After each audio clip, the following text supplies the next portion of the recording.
Olá pessoal, meu nome é Cristiana Costa e eu sou professora de Direito Constitucional.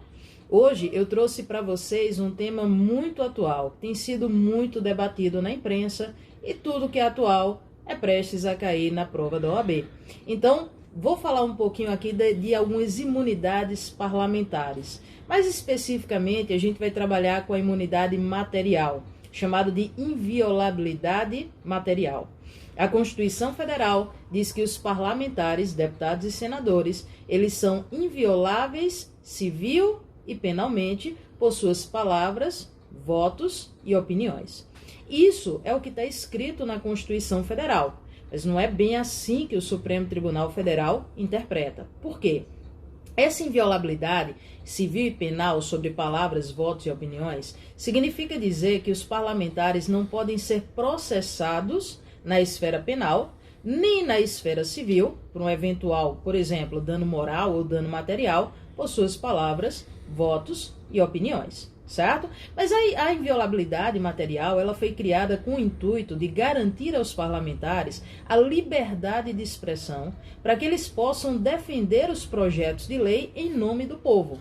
Então, por exemplo, em uma situação comum, se uma pessoa defende o aborto, ela pode acabar incorrendo no chamado crime de incitação à prática criminosa. Mas no caso do parlamentar, ele pode defender o aborto como uma forma de aprovar um projeto de lei para descriminalizar esse aborto. Então, ele tem imunidade sobre suas palavras para que ele possa defender esse projeto de lei. Se uma pessoa em situação normal defende o uso, por exemplo, da maconha, ela pode estar incorrendo num crime de incitação à prática criminosa.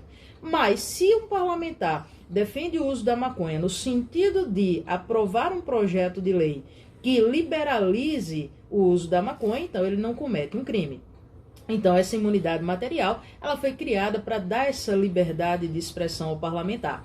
Mas é claro que a gente não pode permitir que o parlamentar fale absolutamente tudo o que ele queira, porque isso foge ao intuito dessa imunidade.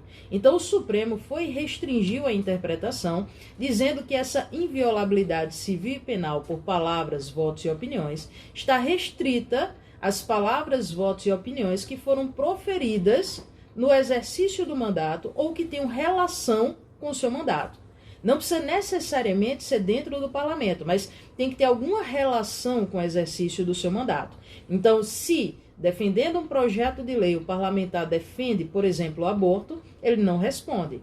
Mas se ele está num churrasco e ele, por exemplo, chama o colega dele de ladrão, então ele responde por suas palavras, votos e opiniões. Então o intuito dessa imunidade é proteger a liberdade de expressão no exercício ou quando relacionada ao mandato que ele exerce, ok? Então deixo a dica para vocês, cuidado, porque nem sempre o que está escrito na Constituição Federal é interpretado de forma literal.